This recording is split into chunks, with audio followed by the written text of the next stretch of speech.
ನಮಸ್ಕಾರ. ನಾನು ಪ್ರಮೋದ್ ಮುತಾಲಿಕ್, ಶ್ರೀರಾಮ್ ಸೇನೆ ಸಂಘಟನೆಯ ರಾಷ್ಟ್ರೀಯ ಅಧ್ಯಕ್ಷ.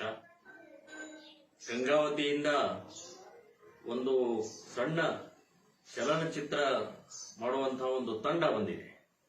ಪ್ರಶಾಂತ್ ಚಿತ್ರಗಾರ್ ಮತ್ತು ಅವರ ಸಂಗಡಿಗರು ಛತ್ರಪತಿ ಶಿವಾಜಿ ಮಹಾರಾಜರ ಜೀವನ ಚರಿತ್ರೆಯಲ್ಲಿ ವಿಶೇಷವಾದಂತಹ ಒಂದು ಚಲನಚಿತ್ರವನ್ನ ಜಾಗೃತಿ ಮೂಡಿಸುವ ಸಲುವಾಗಿ, ಹಿಂದುತ್ವದ ಜಾಗೃತಿ ಮೂಡಿಸುವ ಸಲುವಾಗಿ, ಹಿಂದೂ ಧರ್ಮ, ಹಿಂದೂ ಸಂಸ್ಕೃತಿ ಉಳಿಸುವ ಸಲುವಾಗಿ ಈ ಚಲನಚಿತ್ರ ಮನೆ ಮನೆಗೆ ತಲುಪಿಸಬೇಕು ಅಂತನ್ನುವಂತಹ ಹಿನ್ನೆಲೆಯಲ್ಲಿ ಅವರು ಮಾಡ್ತಾ ಇರುವಂತಹದ್ದು ಅತ್ಯಂತ ಸ್ತುತ್ಯಾರ್ಹವಾದಂತಹದ್ದು. ನಾನು ಅವರಿಗೆ ಎಲ್ಲರಿಗೂ ಕೂಡ ಅಭಿನಂದನೆಗಳನ್ನ ಹೇಳ್ತಾ ಇದ್ದೀನಿ. ಯಶಸ್ವಿಯಾಗಲಿ.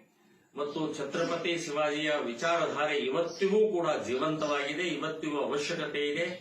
ಮನೆ ಮನೆಯಲ್ಲಿ ಛತ್ರಪತಿ ಶಿವಾಜಿ ಇವತ್ತು ಹುಟ್ಟಿ ಬರಬೇಕಾಗಿದೆ.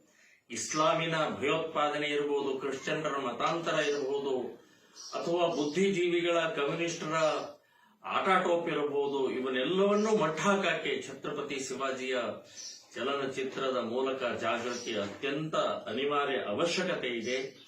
ಹಾಗಾಗಿ ಇವರೆಲ್ಲರಿಗೂ ಕೂಡ ನಾನು ಅಭಿನಂದನೆಗಳನ್ನು ಹೇಳ್ತಾ ಇದ್ದೀನಿ. ಛತ್ರಪತಿ ಶಿವಾಜಿ ಮಹಾರಾಜ್ ಕಿ ಜೈ. Thank you.